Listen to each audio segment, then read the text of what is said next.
네, 그러면 지금부터 첫 번째 테크니컬 데모를 시작을 할 건데요. 앞서 말씀드린 것처럼 얼마나 쉽고 편하게 내가 사용하고 있는 M365 서비스들을 손쉽게 백업받을 수 있는지 먼저 한번 알아보도록 하겠습니다. 네, 보시는 것처럼 많이들 아시겠지만 저희 클라우드 콘솔이고요. 요게 한국 데이터 센터 주소가 되겠고요. 부여받으신 아이디 패스워드로 로그인을 해보도록 하겠습니다. 먼저. 네, 이렇게 로그인을 하게 되면 저희 이제 실제 클라우드 콘솔을 사용하시게 되고요. 뭐 아시는 것처럼 뭐 다른 하드웨어 디바이스나 뭘 설치한다든가나 그런 거 필요 없이 바로 제가 여기서 한번 추가해서 M365 서비스에 대한 부분을 먼저 메일박스랑 개인의 원드라이브까지 백업 복구가 어떻게 이루어지고 어떤 식으로 동작하는지 알아보도록 할 건데요. 장치 추가 쪽에 보시면 저희가 이제 여러 가지 하드웨어 장치들도 있지만 여기에 이제 어플리케이션 서비스들에 대한 부분들이 있습니다. 그중에 이제 M365 비즈니스를 클릭하시게 되면 바로 여러분들이 사용하고 계시는 M365 계정과 연동할 수 있게 이렇게 이제 바로 나타나고요. 여기서 저는 이제 오늘 테스트할 M365 계정을 연동해 보도록 하겠습니다.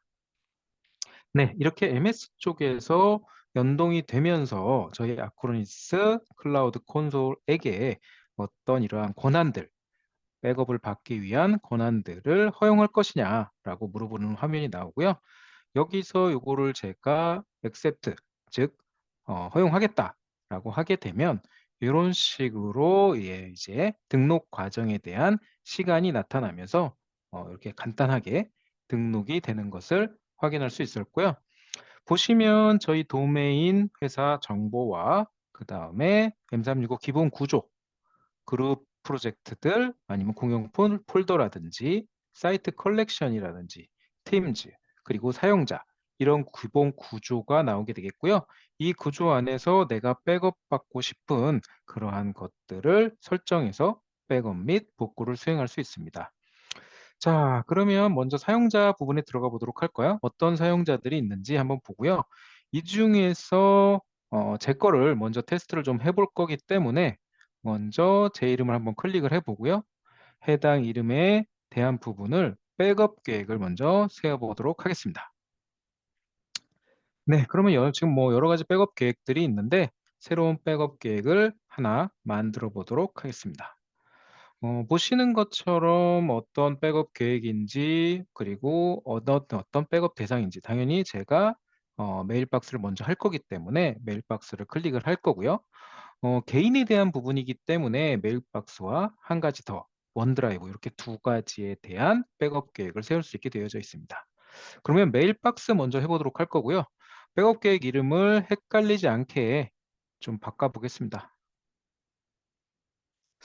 뭐 간단하게 마이 메일 백업 뭐 이렇게 쓰도록 하겠습니다. 이렇게 해서 하나 만들어 놓고요. 실제 저장은 클라우드 스토리지에만 저장을 하실 수가 있고요. 스케줄 같은 경우는 한 번에서 크게는 6번까지 이렇게 하실 수가 있습니다. 그리고 보관 기간은 지금은 이렇게 이제 세팅이 되어 있지만 원하시는 보관 주기들 나는 백업 횟수, 개수로 보관을 하겠다. 아니면 나는 백업을 영구히 보관을 해야 된다. 이러한 부분들에 대한 것들 잘 조합하셔서 백업할 기간을 설정하시면 되고요. 그다음에 아카이브 사서함을 같이 하실지 그리고 백업될 때 데이터를 한 번 더 암호화해서 어떤 보안이나 이런 부분을 더 강력하게 하실지 이런 것들을 선택하시면 되고요. 적용해 보도록 하겠습니다. 지금 보시는 것처럼 내가 사용하고 있는 M365 메일박스에서 백업 계획까지 세우는 데까지 5 분도 안 걸려서 조직에 대한 이런 부분들을 설정을 했다는 거를 다시 한번 어 확인시켜 드리면서요. 네, 백업 계획이 완료가 됐고요. 지금 당장 백업을 한번 돌려 볼 텐데 그전에 그러면 나의 진짜 메일박스에 메일이 어떻게 들어가 있고 이런 부분부터 먼저 확인을 한번 시켜 보도록 하겠습니다. 제 M365 쪽 로그인을 해서 메일 쪽 들어가 보시면 요렇게 지금 보시면 오늘 기준으로 오후 2시 8 분에 온 메일이 있는데요. 요 메일이 최신 메일이 되겠고요. 어떻게 요거까지 백업이 되고 하는지 한번 확인해 보도록 하겠습니다. 네, 그러면 지금 실행 버튼을 누를 거고요. 자, 이렇게 백업이 시작된 거를 확인하실 수 있고, 이렇게 시작돼서 돌아가고 있는 백업들은 여기 보시면 여기 이제 작업 액티비티라고 해서 작업 이력이 나오는 부분이 있습니다. 그런 작업 이력 나오는 부분에 이렇게 백업이 어느 정도 완료가 됐고 몇 분 몇 초 이렇게 몇 분이 걸렸다라는 시간까지 그렇게 나오게 되겠고요. 요게 좀 많아지게 되면 이제 남은 시간을 얘가 자동으로 계산해서 어느 정도 더 걸릴 것 같다. 요렇게까지도 표현해 드는 그렇게 이제 확인을 하시면 되고요. 요게 이제 완료가 되면 실제 백업된 데이터가 어떤 식으로 안에 들어가 있는지 요렇게 이제 확인해 볼 수 있을 것 같고요. 요게 완료되는 기간을 좀 기다리면서 두 번째 원드라이브에 대한 백업 계획도 한번 추가해 보도록 하겠습니다. 보시면 위에 백업 계획 추가라고 있는데요. 요 부분을 누르시게 되면 지금 만들어진 백업 계획 말고 새로운 계획들을 계속적으로 추가해서 내가 원하는 백업 계획을 만들 수가 있는데요. 자, 한번 보시면 요것도 이제 마찬가지로 동일합니다. 앞서 뒷부분에 이제 제가 뭐 다른 데모들도 할 건데 쉐어포인트가 됐건 팀즈가 됐건 기본적인 구성들은 보시는 것처럼 요렇게 동일합니다. 네, 그러면 백업 대상을 이번엔 원드라이브로 바꿀 거고요. 당연히 원드라이브 바꿨으니까 요 이름도 한번 바꿔 보도록 하겠습니다. 아까랑 동일하게 해 볼까요?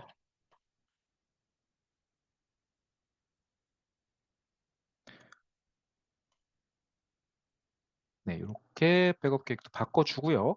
그다음에 뭐 백업 대상이 이제 원드라이브 될 거고 원드라이브 안에 많은 파일들이 있으실 거예요. 뭐 쓰는 파일도 있고 안 쓰는 파일도 있고 그런데 일단 저는 모두 다 그냥 원드라이브 안에 걸 백업을 할 건데 뭐 그러고 싶지 않거나 내가 선택을 하고 싶어 하신다. 그럴 경우에는 실제 뭐 와일드 카드나 이런 것들을 적용해서 원하는 파일들 뭐 엑셀 파일들만 받는다든지 이렇게 선택해서 받으실 수 있고요. 또 이제 아시겠지만 온노트나 이런 걸 쓰시게 되면 고런 것들에 대한 파일 저장본이 그 원드라이브에도 같이 생기게 됩니다. 고것들을 이제 포함시킬지 여부들 그다음에 스케줄 역시도 한 번에서 6 번까지 똑같이 메일함과 같이 받으실 수 있고요. 보관 기간도 아까 설명드린 것과 마찬가지로 6 개월을 할지 아니면 뭐 횟수로 한 20 벌만 보관하실지 아니면 영구히 보관하실지를 선택하실 수가 있고요. 암호화 과정도 마찬가지로 원하시는 대로 적용시킬 수 있습니다. 네, 그러면 적용을 한번 해보도록 할 거고요. 네, 이렇게 원드라이브까지 마치는 데까지도 이렇게 간단하게 그냥 뭐 쉽게 만들 수 있고요. 일보다 그 원드라이브가 좀 더 빨리 백업이 끝났네요. 그래서 원드라이브 먼저 좀 테스트를 해보도록 하겠습니다. 원드라이브에 있는 내용은 어떤 것들이 있나 이제 확인을 해볼 건데 먼저 이렇게 백업이 다 완료되고 나면 뭐 몇 시간이 걸렸는지 뭐 몇 분이 걸렸는지 이런 것들이 표현이 되고요. 그다음에 원드라이브 쪽 제 거 한번 들어가 보도록 하겠습니다. 이렇게 들어가면 제 원드라이브 파일 안에 이러한 이제 파일들이 들어와 있는 것을 확인하실 수 있을 것 같고요. 보시면 뭐 파일이 그렇게 많지 않아서 빨리 끝난 것 같습니다. 하나, 둘, 셋, 넷, 한 7개 정도의 파일이 있고 하나의 폴더가 있는데 폴더 안에는 뭐 따로 이렇게 포인트는 없는 걸로 이렇게 보여주고 있고요. 그러면 요것들이 어떤 식으로 보여지는지 백업본에서 한번 보도록 하겠습니다. 해당 백업본을 확인할 때는 이제 복구 탭으로 들어가시게 되면 이렇게 아 원드라이브가 백업된 부분들이 보이고 이게 이제 매일 한 번씩이라든가 이렇게 된다면 이 날짜별로 쭉 요렇게 오늘, 어제, 그제 뭐 이런 식으로 쭉 나래비가 될 겁니다. 그러면 거기서 클릭을 하셔서 작업을 하실 수가 있고 원드라이브 같은 경우 복구를 하시게 되면 크게 두 가지 형태로 나눠지게 됩니다. 먼저 원드라이브 전체를 다 복구를 할 거야. 라는 부분이 있게요. 그다음에는 원드라이브 중에 특정 파일만 복구를 하겠어 라는 부분이 있습니다. 그래서 저희는 한번 이 특정 파일 복구 한번 들어가 보도록 할 건데요. 들어가 보면 이제 언제 거라도 이제 이런 식으로 아까 7개의 파일이 있다고 했는데 요렇게 지금 파일들이 있는 것을 확인하실 수가 있고 요 폴더도 보이는데 아까 폴더 안에는 아무것도 없었잖아요. 예, 요렇게 아무것도 없는 걸 확인하실 수 있습니다. 그러면 파일을 하나 날린 다음에 삭제한 다음에 '내가 원하는 파일이 삭제됐어요. 복구하겠습니다.' 하고 한번 복구해 보도록 하겠습니다. 네. 뭘 하나 해 볼까요? 네. 이 중에서 보면 이제 요렇게 제일 마지막에 있는 요 워드 파일을 한번 삭제해 보도록 하겠습니다. 네. 요렇게 삭제를 했고요. 보통 이제 MS나 이런 쪽 메일을 삭제하건 어떤 파일을 삭제하건 뭐 제가 뭐 강의 중에나 아니면 웨비나 중에서 말씀드렸을 수도 있지만 요렇게 삭제되고 나면 이게 이제 휴지통으로 가게 되고요. 휴지통에 있는 게 약 30일 정도 보관이 되다가 삭제가 되고요. 그리고 뭐 라이센스 타입에 따라 다르지만 이런 그 보존 정책을 가지고 계신 그런 이제 라이센스 타입이다 그러면 약 93일 정도 보관이 자동으로 보관이 되고 그 이전 거는 보관이 안 된다라고 보시면 될 것 같습니다. 그래서 1 년이고 2 년이고 필요한 그러한 데이터가 있다 그러면 꼭 백업을 받아 놓으시는 게 유리하시다라고 다시 한번 말씀드리면서 요렇게 아까 삭제한 그 파일만 한번 복구를 해 보도록 하겠습니다. 네. 아까 보시면 요 중에 예 워드 파일인 요거였죠. 이거는 여기서 보시면 옆에 이제 복구 탭이 나오는데 여기서 파일 자체를 그냥 다운로드 하실 수도 있고요. 그리고 복구를 하실 수도 있고요. 그다음에 버전 표시라 그래서 이게 이제 버저닝 기능인데요. 똑같은 파일이 매일 아니면 뭐 작업을 하시다가 세이브를 해 갖고 날마다 이제 바뀐다. 근데 파일 이름이 똑같다. 그런 경우에는 요렇게 세이브된 마지막 변경된 날짜가 리스트업이 쭉 됩니다. 그래서 똑같은 파일명이지만 언제 저장된 용도 버저닝이라고들 하는데요. 그거를 찾아서 복구하실 수 있게 고렇게 만들어 드리는 서비스가 되겠고요. 뭐 특정 시점에 데이터가 필요하다 그랬을 경우에는 좀 유용하게 사용해 보실 수도 있을 것 같고 여기서 일단 복구를 해 보도록 할 건데요. 복구를 하게 되면 복구 옵션들이 굉장히 다양합니다. 그래서 요게 이제 전체 복구 때도 말씀을 드리겠지만 지금 내 거에다 복구하는 게 있고요. 그렇지 않고 다른 사람이나 아니면 이 사람이 퇴사를 하거나 어떤 문제가 있어서 사용하지 못했을 경우에 다른 사람의 위치에다 복구를 하실 수가 있고요. 복구를 할 때도 원래 있는 곳에 하는 경우랑 내가 안에 어떤 위치를 만들어서 그곳에다 복구 아이템들은 따로 모을 거야라는 경우에 그런 경우. 그리고 원드라이브 같은 경우에 파일을 쉐어링 할 수 있지 않습니까? 그랬을 때 그 파일에 대한 공유 권한들까지도 같이 복구를 할 수 있게 되어져 있습니다. 네. 그러면 복구를 한번 해 보도록 하겠습니다. 네. 복구를 시작하려고 봤더니 또 뜹니다. 뭐냐, 원래 파일이 기존에 있었다 그러면 덮어쓰기를 할 건지 아니면 덮어쓰기 안 하고 새로 옮기실지 아니면 파일을 보고 날짜를 비교해서 오래됐을 경우에는 덮어쓰기를 할지 이런 부분들을 선택을 하게 되어 있습니다. 저는 이게 지우고 하는 거기 때문에 덮어쓰기 안 함으로 해서 진행을 한번 해 보도록 하겠습니다. 네. 마찬가지로 요것도 이렇게 되면 얼마나 걸리고 파일이 얼마나 소요됐는지 넘어갔는지를 확인할 수 있는데 그렇게 큰 파일이 아니다 보니까 이렇게 금방 복구가 된 것을 확인하실 수 있습니다. 한번 보도록 하겠습니다. 네. 지금은 안 보이시죠? 네. 이렇게 세로 고침 한번 하면 요렇게 들어와 있는 것을 확인하실 수가 있습니다. 자, 이번엔 그러면 어 파일 복구를 하지 말고 전체적인 전체 복구를 한번 해 보도록 하겠습니다. 일단 싹 다 지워 보도록 하겠습니다. 네. 요렇게 싹 다 원드라이브에 있는 파일을 지우고요. 인제 전체 복구를 한번 해볼 건데요. 전체 복구도 한번 보셔야 되는데 지금 보면 백업 유형이 전체이고 여기 복구 누르면 아까는 이렇게 파일 폴더만 들어갔는데 이번에는 전체 원드라이브로 한번 들어가 보도록 하겠습니다. 네, 마찬가지입니다. 전체라고 해 버리니까 아까처럼 그런 검색 탭이 뜨지 않고요. 실제 그냥 전체이기 때문에 다 할 거기 때문에 "어디 할 거냐?" 요 정도만 뜹니다. 그래서 그 이름, 새로 입사자, 신규 입사자가 들어왔거나 아니면 기존 퇴사자의 데이터를 백업받아 놓은 거를 누구에게 옮긴다거나 할 때 요 부분을 클릭해서 조직 내에 있는 어떤 누구에게라도 원하는 데에 갖다 놓을 수 있게 이렇게 하고요.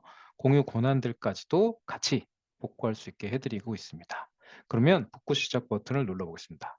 누르면 아까처럼 기존에 덮었을지 아닐지 이런 것들 선택하실 수가 있겠고요. 마찬가지로 다 지웠기 때문에 덮어쓰기 안 함을 클릭을 하고 한번 진행을 해 보도록 하겠습니다. 네, 이렇게 진행을 했고요. 마찬가지로 이 진행함과 동시에 얼마나 완료가 됐을지 이런 부분들에 대한 진행 상황이 나오고요. 지금 파일량이 얼마 안 돼서 그런지 굉장히 좀 빨리 되고 있는 것 같고요. 지금 참고적으로 이거는 지금 저희 클라우드 데이터 센터고요. 저희 요 M365 서비스는 그 싱가포르에 있는 그런 이제 MS M365 서비스를 가지고 테스트를 하는데도 요 정도의 속도나 이런 것들이 나온다라고 보시면 될 것 같습니다. 네, 그래서 이렇게 복구가 완료됐고요. 한번 제 원드라이버에 들어가서 확인을 해 보도록 하겠습니다. 네. 얘는 뭐 새로 고침할 것도 없이 기존의 것이 고대로 이렇게 들어와 있는 것을 확인할 수 있고요. 단지 좀 달라진 건 뭡니까? 요 순서. 얘가 복구하면서 이런 뭐 그렇게 따로 어떤 순서가 없기 때문에 이렇게 좀 무작위로 이렇게 들어와 있는 것을 좀 확인해 보실 수 있고 개수나 이름은 다 정확히 맞고 있습니다. 하나, 둘, 셋, 넷, 7 개고 요 앱이라는 비어 있는 폴더 요렇게 들어와 있는 것을 다 확인하실 수 있었습니다. 보시면 지금 아까는 그 원드라이브가 하나 밖에 없었는데 요렇게 메일함까지도 이제 나온 걸 확인하실 수 있고 메일함 같은 경우는 생각보다 용량이 상당히 커서 조금 시간이 걸린 것 같습니다. 네. 그러면 한번 복구를 해 보도록 하겠습니다. 먼저 이렇게 '제 메일 구조가 요렇다.'라는 부분들을 확인해 보시고요. 고게 어떤 식으로 들어와 있는지 한번 보도록 하겠습니다. 복구를 할 때는 이제 전체 마찬가지로 전체 사서함을 다 하실 수가 있고요. 아니면 특정 이메일 메시지만 찾아서 하실 수도 있고요. 아니면 이제 따로 내려받고 싶으신 경우에는 이제 PSD 파일로 받으셔 갖고 다른 곳에서 뭐 임포트해서 사용을 하신다든가 이렇게 여러 가지 방법으로 활용해 보실 수 있습니다. 그러면 먼저 어떤 식으로 백업이 받아져 있는지 확인하기 위해서 이메일 메시지 복구 부분으로 들어가 보도록 하겠습니다. 네, 이렇게 들어가면 지금 보시는 것처럼 저의 메일 구조랑 실제 사용하고 있는 메일 구조랑 동일한 구조의 백업된 데이터가 보이는 것을 확인하실 수 있습니다. 그래서 이렇게 이제 보이고 있고요. 그래서 보면은 제일 첫 메일이 2024년 8월 21일 2시 8분에 이루어진 게 메일이 되겠고요. 마찬가지로 여기 테스트 이메일이라고 하는 이런 메일이 있는 것을 확인하실 수 있고요. 두 번째 뭐 세 번째 이렇게 있는데 요것들이 이렇게 쭉 리스트돼서 보인다라고 보시면 될 것 같고 마찬가지로 보냄 메일함 그리고 지운 메일함 또는 이제 임시 메일함 뭐 요렇게 있는 것들에 대한 것은 다 보인다. 그리고 일정, 어떤 일정이 있는지 그리고 연락처 어떤 연락처들이 있는지 이런 것들까지도 다 이제 아실 수 있게 보여지고 있습니다. 네. 그러면 한번 이 중에서 뭐 특정 파일들 한번 복원을 한번 해 볼까요? 먼저 이 뭐 요 최신 메일 요걸 한번 보게 되시면 이렇게 어떤 메일인지 여기서 내용 표시를 통해서 확인하실 수도 있고요. 이 메일만을 따로 뭐 어떤 이메일 주소를 통해서 다른 곳으로 포워딩할 수도 있고요. 뭐 여러 가지 방식이 있고요. 복구 같은 경우는 그냥 원본에다 복구하시는 것이 되겠고요. 내용 표시를 한번 눌러 보시게 되면 이게 실질적으로 내가 어떤 메일인지 확인을 하고 그거에 대한 복구나 그거에 대한 부분을 할 수 있다.